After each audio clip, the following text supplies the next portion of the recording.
You are listening to another episode of Powcast.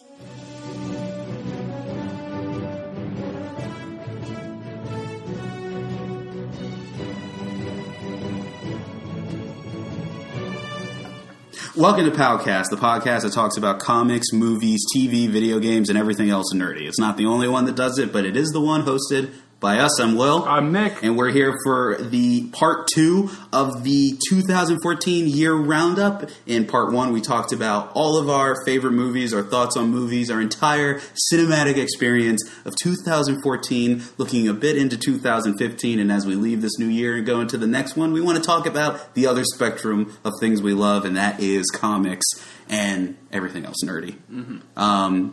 So, let's get to it. We're going to talk about probably our top 5 favorite comics, whether it be writers or runs or artists or whatever. We have a whole hour to talk about this. Maybe it won't take us as long as the movies. Maybe it will.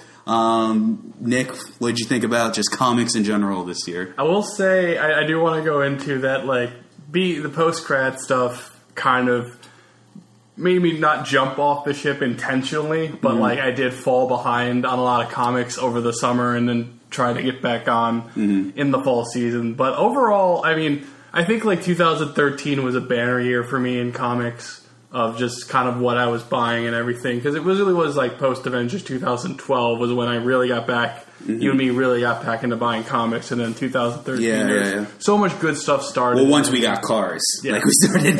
Once we got cars, it's just we didn't have to rely on our buddies to take us to the store all the time. But 2014 is definitely Midtown Comics, which is But anyway, go ahead. 2014 has been an interesting year of ups and downs in the comic industry. I think there's been some controversies, some good books, some bad books, some exciting things, some disappointing things. It's kind of been... So basically the comic book industry. Yeah, exactly. I mean, I think I'm a little bit the opposite of you. I think post-grad, even though this is probably not the responsible thing to do, but this is probably the most I've been on into comics. And if not getting comics all the time, because I can only afford so much, keeping abreast of what's going on in comics, certain storylines, kind of exploring new avenues, obviously continuing on things more than I think I've been trying out. But I think this is probably the summer that I've checked out newer stuff and tried to kind of be a little bit informed of everything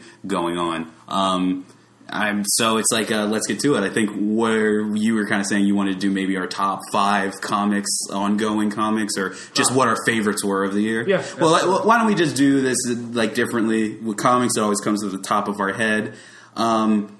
Not necessarily new this year, or maybe it is new this year, but what this year has been your favorite comic? Let's just go from there. It's no doubt about it in my head. This is the easiest answer I can think of. My number one ongoing comic series of the year is Sex Criminals. Mm-hmm. Absolutely. Matt Fraction and Chip Zdarsky are just nailing every single panel, every single little drawing of that. The characters are amazing. The humor is amazing. And it's weird because, I just, in the past, have generally just been a Marvel guy with a little bit of DC, but, Marvel is really my big thing. Yeah. And then Matt Fraction comes along, writes Hawkeye, writes Future Foundation, and even Fantastic Four, and I got to read a little bit of his runs of Iron Fist and Iron Man from his previous years, and I'm a huge fan. Definitely my favorite writer in the industry right now.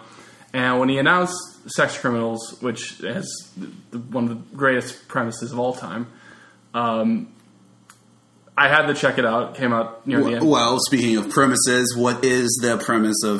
Now, Sex Criminals, now take me back a little bit. Is that a 2014 book? Did it start this year, or is it coming off of 2013? It started in late 2013. Okay, yeah. And a lot of the early issues were at the end of last year. Mm-hmm. But, the main bulk of its run has been in 2014. Mm-hmm. And it's just been very good. But this gets a little bit R-rated.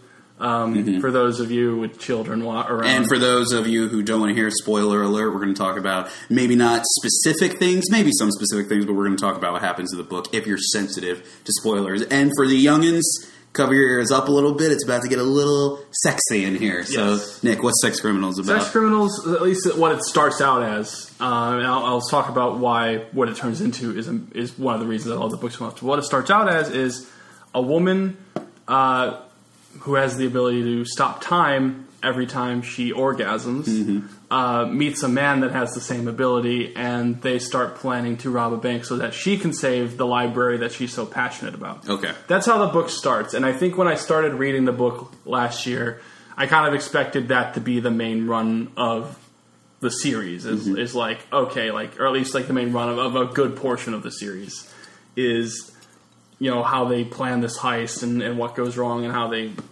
get the, how they deal with the consequences. And definitely the heist happened a little bit earlier in the book than I expected, but it actually improved the book so much more because what the book is really about is these characters, these young characters exploring, various sexual things with this absurd twist to it. And it keeps, and it's also, you think that the book is about just a main two couple. And then it just keeps introducing these side characters that become increasingly important, and then it's all of a sudden it's this whole universe that feels very real, but just happens to take place in this world where orgasms stop time for some people, and it's like unexplainable at this point. And I think that's really what Fraction does overall as a writer in his past works as well. He really takes these absurd ideas or places characters in these absurd worlds and finds what makes them real. Yeah. Like he puts Hawkeye in this kind of in the Hawkeye series. He puts Hawkeye in this absurd world of the tracksuit Dracula is this kind of like Russian, your Eastern European gang that's like says bro all the time, and it's absurd and it's weird, and like the humor matches that. But it's really like that series is about both Clint and Kate Bishop and Clint Barton, the Hawkeyes, how they're dealing with what's going on in their lives and they're dealing with the world. And the Future Foundation, it's with Scott Lang and She-Hulk and Medusa and Darla Deering, who I missed dearly when that series got canceled. But it's all about like, hey, like they're constantly like the new Fantastic Four. All this stuff is getting pushed onto them, all this crazy stuff, and the media is just on their butts. But it's all still their personal lives. And Sex Criminals, I think, is the ultimate form of that for Max Fraction, because it's his original work. He's shaping these characters into people I love.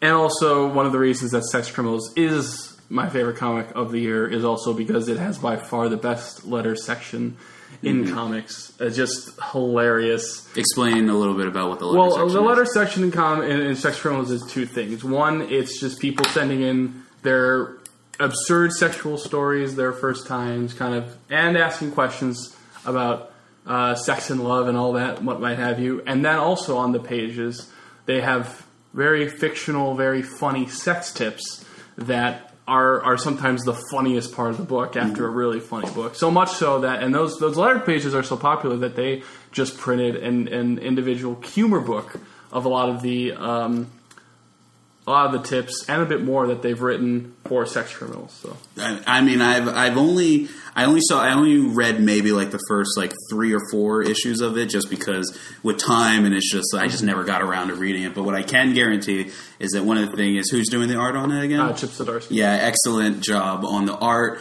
but even more so, excellent job on it's just very well written. Like the dialogue, the narration is all very natural. Within the first couple pages, creates and what's the main character's name? I'm blanking. Yeah, I just always refer to them as the girl and the guy. Okay. John and something else. Yeah, but that's embarrassing. Yeah, but the main character, they instantly paint her as the yeah. They just paint a main character very well within the first couple pages, like you just with a distinct voice and everything. And then, as you showed me, a lot of the background humor. Oh, there's so much background humor. Like there's a large part of at least a couple issues that take place in kind of a pornography shop. And just like the fake movie titles and the fake porno titles that they have in there are just like you're looking at them and you're just like, I can't believe like. You're like studying but it plants it well. You're studying the backgrounds of like every panel because you just don't know when there's going to be like a movie parody title or just like a weird thing like bro in your bro hole, which is just like absurd but like hilarious in the way that it's presented. And it's just and that's really what gets the book its dues is its humor, not just in the dialogue, which I think again as movie people, as TV, as movie fans, TV fans, we always like focus on like the words.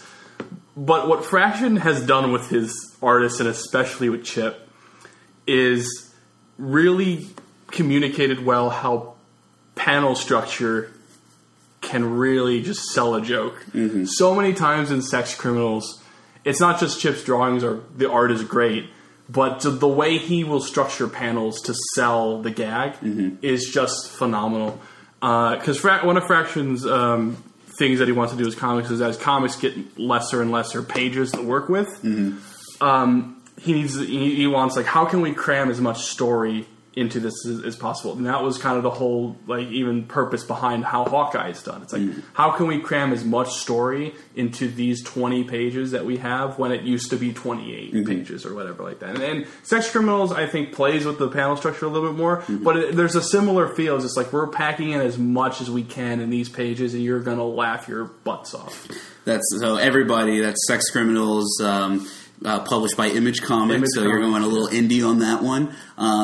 Everybody check it out. It's the one book that, like, recently when people go, and because it was so cheap, because the first trade for Image is sometimes always cheap, I always tell them just, like, check out Sex Criminals. Yeah, it's a very easy read. Doesn't have any prior knowledge that you need to come into it with. It's just and the first issue, like, the first trade is great, but the first issue is one of the best first issues I think I've ever read, and just in terms of really getting you hooked, because it's just all about you're introduced, it's like you said, introducing you to your main character, really just going through her history and saying, like, this is how I got to this point, here is who I am. And it's just a great introduction. So for me, again, I'm going to go with something that kind of started a little bit before. My number one book that I've always been that I'm reading to this day is probably going to have to be Scott Snyder and Greg Capullo.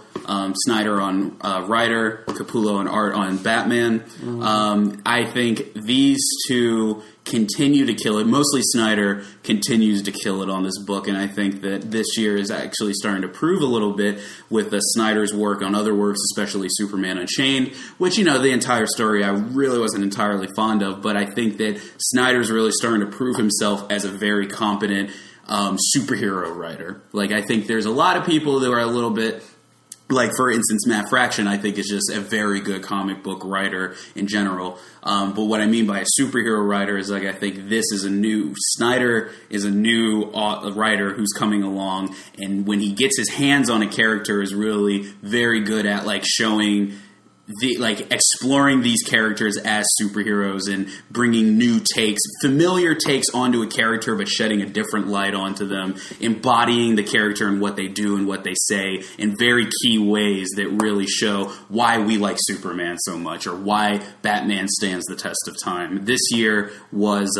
they finished up with the 0 Year story arc, which was the quote-unquote retelling of the Batman story in the New 52. I'm not going to explain the New 52. Go online, search it up. But guess real quick, New 52 is like a reset of continuity. No, you couldn't see it, but I was shaking my head. I was shaking my head because even to this day, I think the New 52 is just absurd. Well, it's like, the good thing about Batman is that there's some little things, if you think about Batman, it doesn't work, but you really don't even need to think about the New 52 that much in a Batman story. But this was the biggest one. I think there was changes because, they redid the Batman story. There was a bit with the Red Hood gang.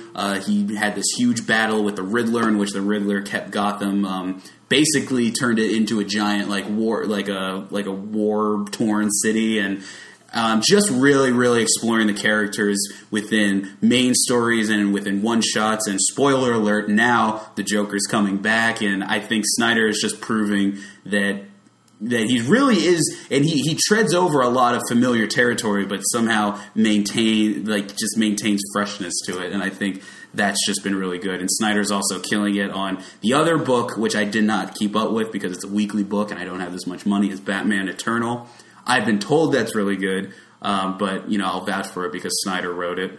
Or they're writing parts of it. Yeah, he's writing parts of it. Yeah, but that's also that's. But it's also it's his vision. It's like the story is his vision.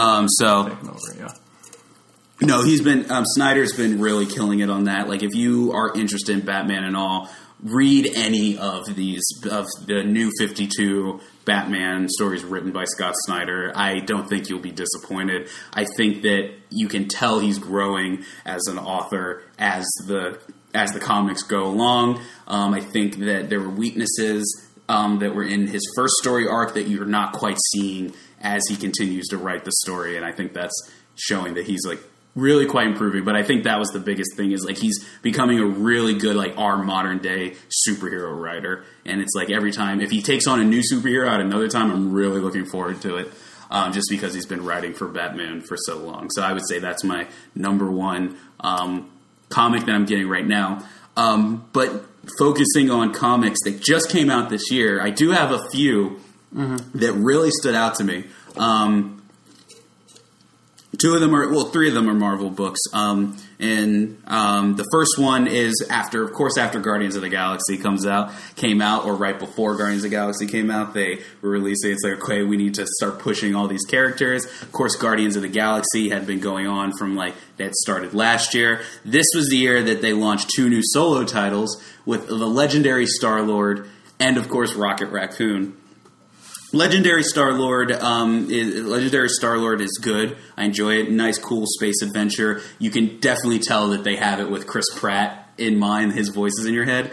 But the one that stood out to me this year is probably the Rocket Raccoon book. Art and written by Scotty Young. I think in the previous issues, Scotty Young is just doing the writing. For those of you who don't know Scotty Young, he's an artist who is famous for his baby versions of Marvel titles and his little baby cover variants. And it was kind of a big surprise, because it's like that's a guy whose art style kind of is like, all right, that kind of makes sense for Rocket Raccoon, but he's also writing it. And I think that, not saying that artists can't be writers, but I think that he's really coming out of his shell as a writer. I mean, the Rocket Raccoon book is a very, there's some mature themes in it. Obviously, the first arc is Rocket is wanted for murder, and he's like, and one of my favorite parts, he's like, yeah, it's like, I didn't murder that person. And then, Star-Lord's like, Rocket, well, you've murdered tons of people. And he's like, yeah, but I didn't murder this one. And he's like, I don't want to be framed for a murder. But it's done in this very, cartoony style that just really fits Rocket. And then I've shown you some issues of it. I think Scotty Young is just really doing some genius stuff with some individual issues, in terms of, there's one issue, which is probably one of my favorite issues of the year, is Rocket and Groot are telling a story to some kids by a campfire, and Groot says, of course, as Groot says, I am Groot. And then Rocket's like, I don't want to tell that story. And then Groot's like, I'm Groot. He's like, all right, well, I don't want to tell it. You tell it. So the images on the book are, the story going on. It looks like Rocket's going after some treasure and getting in all types of hijinks. But since it's a flashback story and Groot's telling the story, everything, the narration, the characters are all, I am Groot, I am Groot, I am Groot. But it's really funny going back to what James Gunn wanted to do with Groot in the movie, is you can tell different things of what he's saying by the inflection, and I think Scotty Young was able to create that on the page. And it's just a fun read. It was nice to have a book like this, with reading some of these other books that are either be Sex Criminals or Batman, or another book I like to read called Zero. A lot of these really solid, but there's maybe with some levity, but it's kind of nice to have a Looney Tunes book, which it's just such a nice break every time a Rocket Raccoon issue comes out. Mm-hmm. I would say that is one of the new standouts of this year. I would guarantee it's got to be in a trade soon, so definitely check it out. If you liked Rocket Raccoon in the movie, definitely check this out. What else? I just have 2 off the top of my head of books that came out in 2014 that I've enjoyed. One that has been very critically acclaimed and features one of my all-time favorite characters is the She-Hulk series by Charles Soule.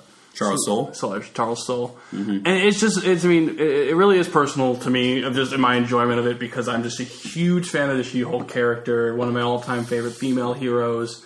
And the book has been what I love about She-Hulk. It's a mixture, more so than Daredevil, it's really the mixture of these crazy superhero adventures with the courtroom drama. and the exploration of who She-Hulk is, and the different, like, is there really a difference between Jennifer Walters and She-Hulk? And the book has just been a very fun team-up book, a lot of great cameos by people, Daredevil and Ant-Man included, among others. And it's unfortunately ending in January. So hopefully we'll know the next step for She-Hulk, because I've had, in the past year, I've had her in the Future Foundation, I've had her in the new She-Hulk series. We'll see if she ends up appearing in anything else.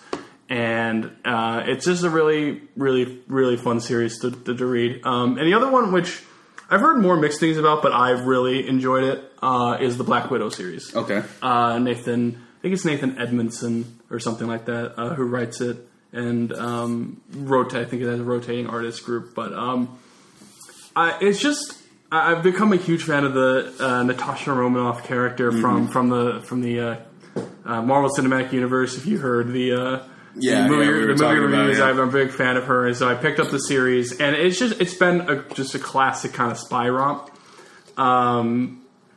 I don't think it's one of those things. I don't think it's saying too much new about Black Widow that hasn't been explored in other Black Widow stuff that I've been able to read. But it's just a very solid representation of kind of like what we love about classic Black Widow and kind of the classic spy stuff. And like I've said this before. I think like last year I said this sometime, but I do want to like point out too that Marvel, especially right now, is just killing it on the varied amount of art that's in their books.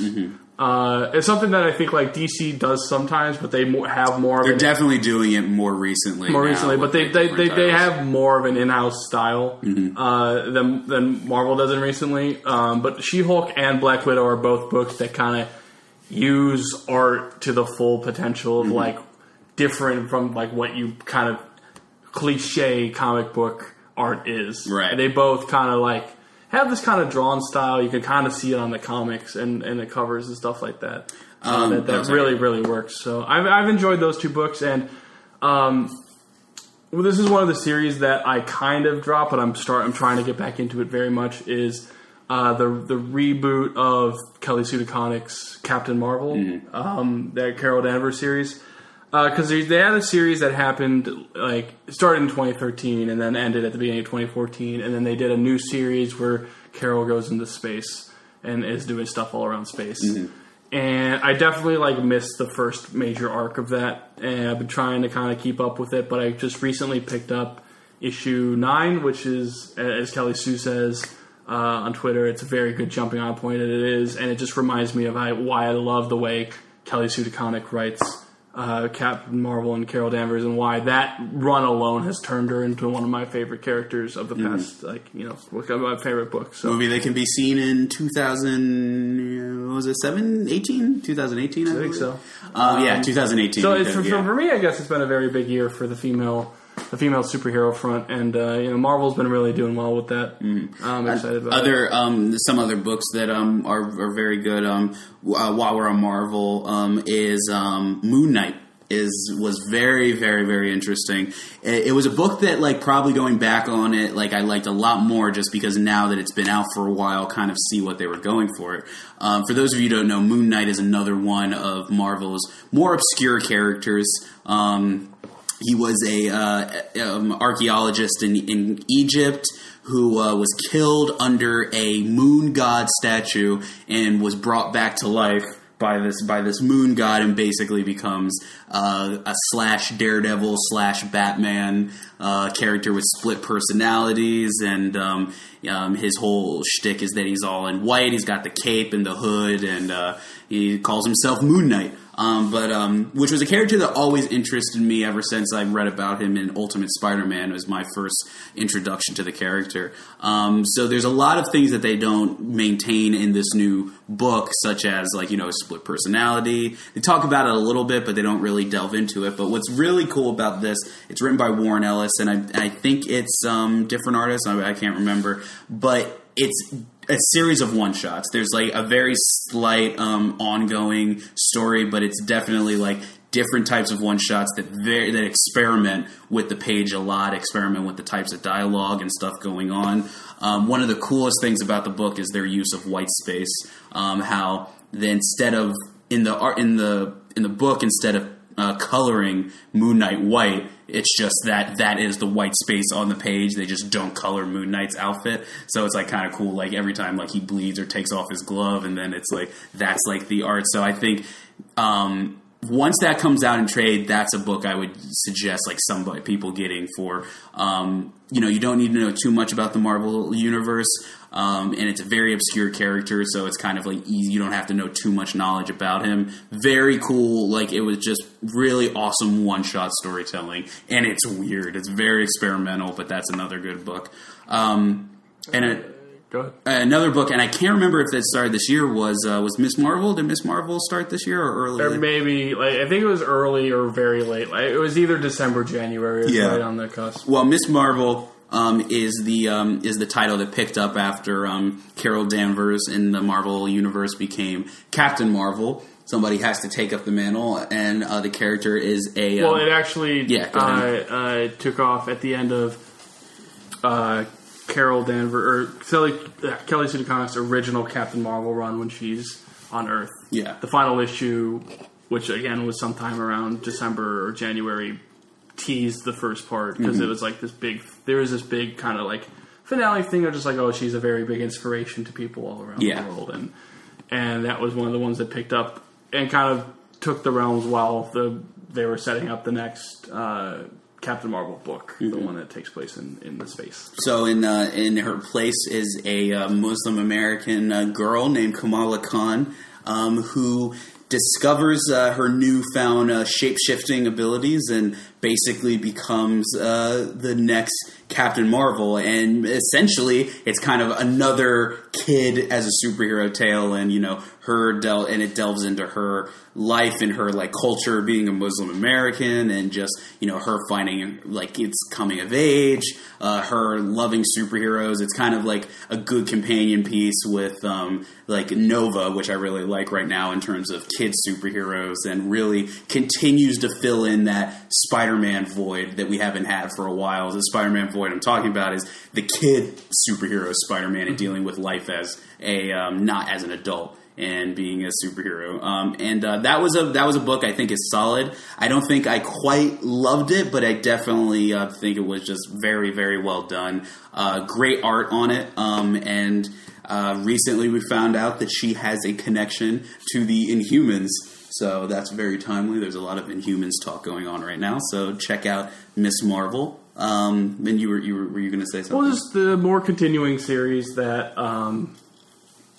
I thought were very interesting. I mean, Mark Waid's Daredevil, still one of the best books on the stands right now.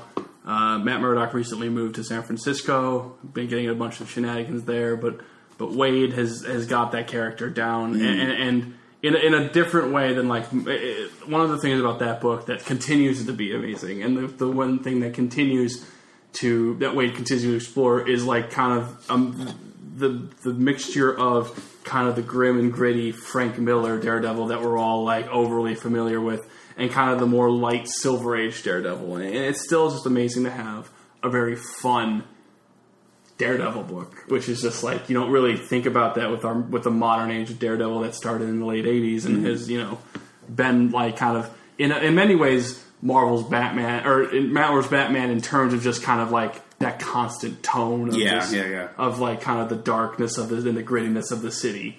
And Hawkeye's just come out much less consistently this year. But I really do recommend people pick up the Kate Bishop trade that just recently in the book. There's a part where Clint Barton and Kate Bishop, the two Hawkeyes, split, and Kate moves to California, and that trade came out I think late October. And it's really just you kind of need to know very little. Again, and Fraction does a very good job at letting you know what you need to know of the previous stuff in the Hawkeye series. But it's a very good, just kind of one-shot arc that has really It's art that takes getting used to, but really actually brilliant art by Annie Wu. And it's just this really kind of fun little mystery story where Kate's trying to like stand up for herself. So it's kind of another not kid, but like a young teenager, right? Mm-hmm. Like who is kind of experiencing, or learning a lot about being a superhero or having kind of a superhero identity, and how that affects your personal life, and you know how like villains can come in and come out. So it's a very, very good series.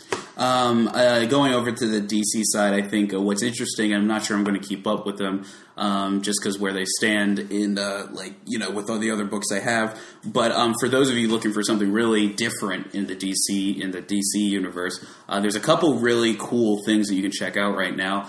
Specifically, Gotham Academy probably had my favorite one, at least in my top 3 favorite art this year. It almost has like a Disney-esque feel to it.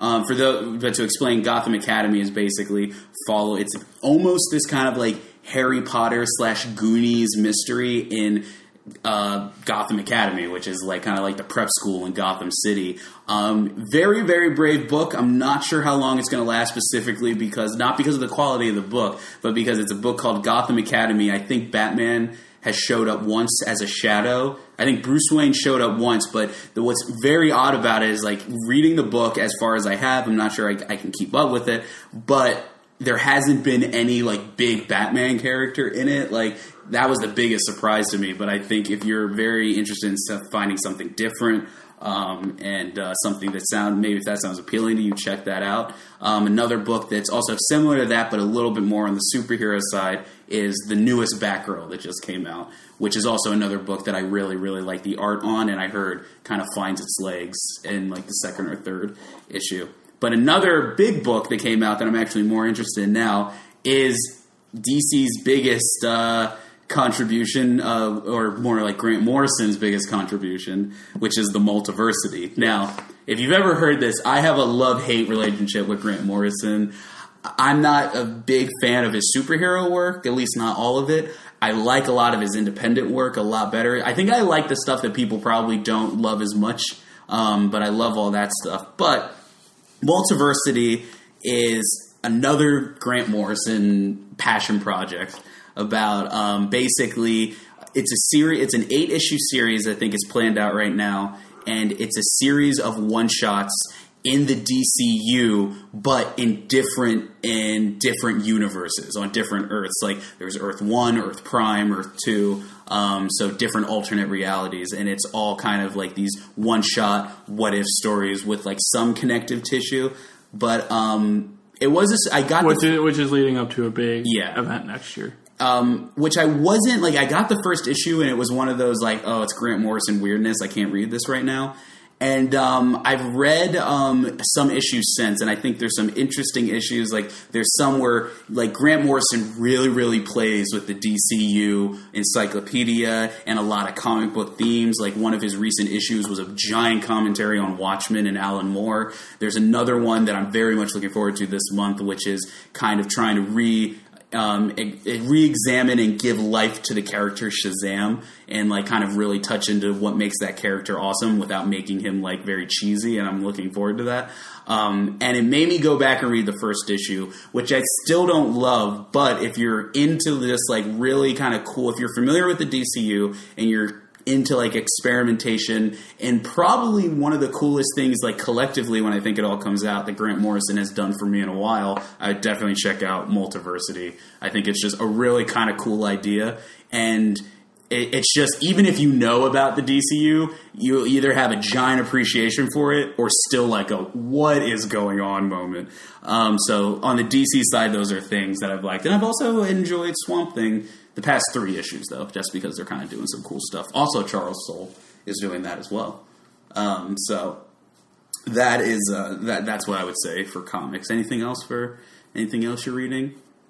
Right now, I'm just thinking about what I'm looking forward to next year. So next year, going into 2015, what are we looking forward to? Next year, 2015, we're living in a world where both there's going to be a new Squirrel Girl comic and a new Howard the Duck comic. So that life is already good. And the Howard the Duck comic is being written by Sex Criminals artist Chip Zdarsky. So that's really an intriguing series for me.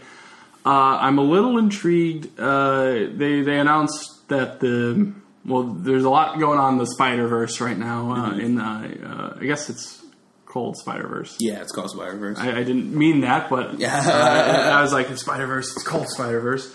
And they announced one of the spin-offs of that Spider-Verse is going to be an ongoing series about a Spider-Man who happens to be none other than Gwen Stacy. Mm-hmm. And it's one of those things where at first I'm thinking, okay, it's one of those kind of like, like playing with people's love of the Spider-Man's female characters and like, Gwen Stacy and Mary Jane, Peter Parker, and that whole kind of thing. But the more I think about it, the more I'm interested in how that series is going to go, especially kind of how they do Gwen, because it is obviously an alternate universe. So Gwen can be a different person than I perceive her to be in the 616 universe, the main universe of Marvel. But at the same time, like if they play with kind of like what we traditionally think of Gwen and put her in that role of Spider-Man, I'm kind of very intrigued at like where that series could go. And I think what's also interesting about 2015 is that both DC and Marvel are doing these big universe crossover events. Convergence is Convergence? Convergence is DC, and then it's a new Secret Wars for Marvel. And I'm looking forward to Secret Wars just because of like the potential of that, and more so the team on it. Obviously, a little bit far removed, but Alex Ross, one of my favorite, probably artists, but comic book artist definitely, is doing covers. But it is. Is it Remender who's doing it, or is it Hickman? Hickman. Yeah, it's Jonathan Hickman writing, and Asad Ribic, I believe I'm pronouncing his name right. He's doing art. Really, really looking forward to that. And the Convergence I'm curious about, just because it seems like they're bringing in all these universes, including the pre-New 52 universe. Like the original. Yeah. Well, I mean, the second, because like there was Crisis on Infinite Earths. Right. And then there were a couple other crises. Mm-hmm. Final Crisis and like Infinite Crisis. Infinite Crisis, yeah. I think that's like, just quickly, I don't want to get into New 52, but I think that's what missed me most about how the New 52 like came to be. It's like, it feels like if DC's gonna reboot their universe, it should be a crisis. It shouldn't just be thrown in the Flashpoint. It was weird. But we also have next year, January actually, is when Marvel officially starts using its Star Wars license. And there's a new Star Wars #1, which is right now being predicted to be one of the highest selling comics of the past probably decade. Could be cool.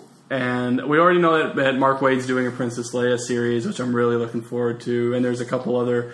I know there's a Darth Vader coming out. And Jason Aaron's doing the main Star Wars series, I think, which I'm very interested in. I don't know if I'll pick it up right away. I'll kind of see what's going on with that, like kind of the direction they take. I'm very interested in Mark Waid's Princess Leia series. Like that's probably my #1 of the stuff they announced. I think you touched on everything I'm looking forward to. I mean, one of the biggest things in January I'm looking forward to is the new Ant-Man series. This focuses on Scott Lang's character. Just looking forward to it. I've liked the covers thus far, and I've liked what the author has said about it. I'm looking forward to see what they're going to do.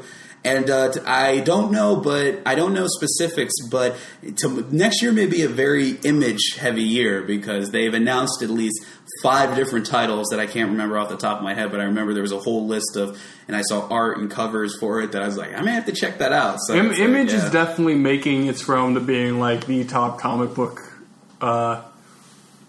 company in the industry right now. I mean, which is weird to say because I mean, Marvel and DC will probably get more sales, but in terms of just like what they're doing, they've come a long way. I mean, Image has come a long way from its days as being started by a bunch of artists who were butthurt that they weren't getting much credit at Marvel, and then writing or trying a lot of artists trying to write stories and realizing that no, they weren't writers.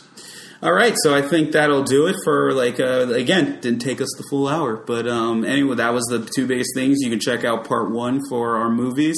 And this is our top comics. And I guess it's time to get into the new year. Yeah. Is there anything else you want to mention? Things you liked in 2014? Any other things I liked in 2014? Not really keeping up with a lot of television lately. There's a lot of stuff that we started watching. I saw Bob's Burgers for the first time, which is back on that. A lot funnier than I thought it was going to be. But I guess really the biggest release this year has been Super Smash Bros. for the Wii U. Well, all of Super Smash Bros. Which, at the end of the day, how do you think it turned out? We've been playing it a lot. It's been a very solid year for the Wii U. Mm-hmm. Between three games that I bought this year, which were 3 games that I got the Wii U for, actually.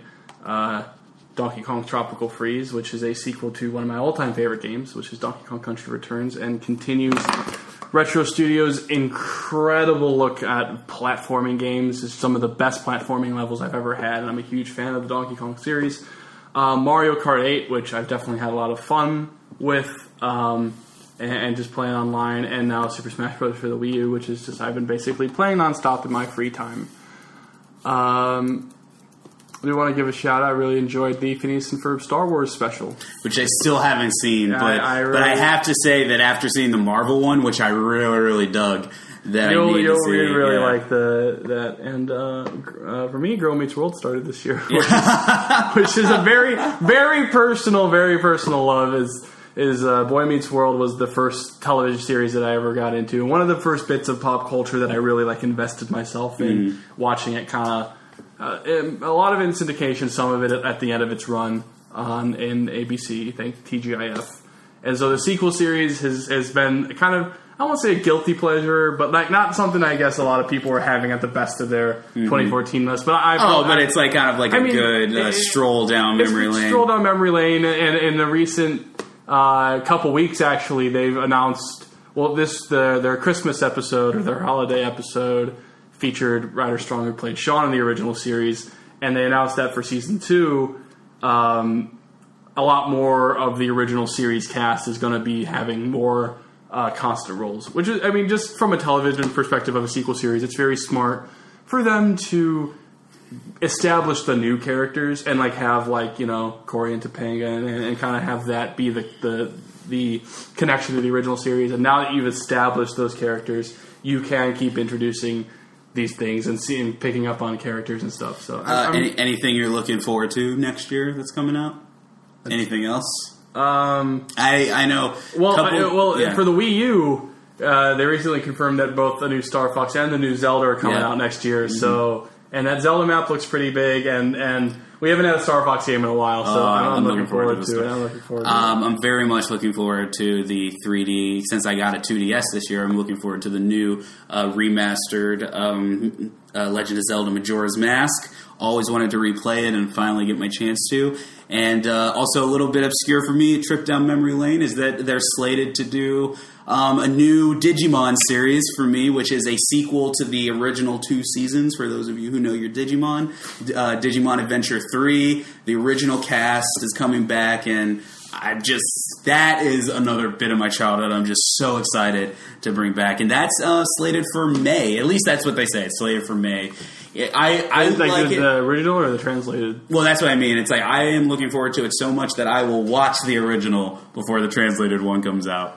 I'm also looking forward to, of course, Mewtwo downloadable. Yes, content. Mewtwo is downloadable content for downloadable content. Should be a lot of fun. Smash Brothers. But at the end of the day, here's to a new year, and we will be recording once we get back and talking about stuff and.